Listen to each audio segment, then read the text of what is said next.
कौन नगरिया से अल दोनों भैया है धनुषिया वाले।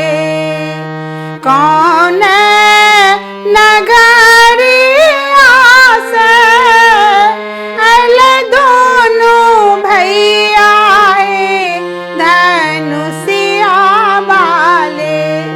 कौन नगरिया भेल सोर हे धनुषिया वाले। कौन नगरिया भेल सोर हे धनुषिया वाले।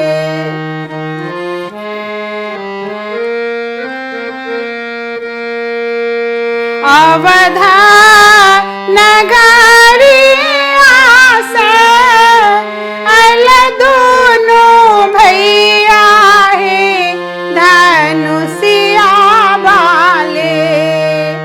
अवधा नगरिया से अल दोनों भैया है धनुषिया वाले। जनक नगरिया के न सोर हे धनुषिया वाले। जनक नगरिया के न सोर हे धनुषिया वाले।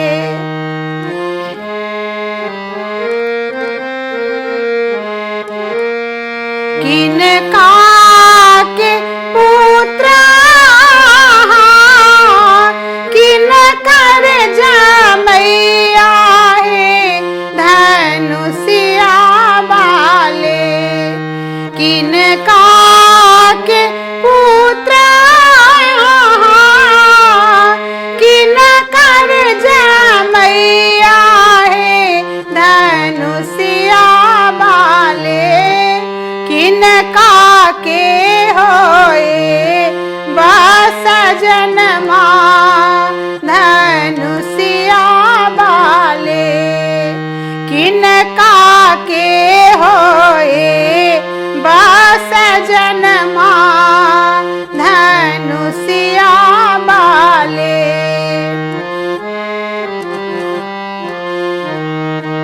राजा दशरथ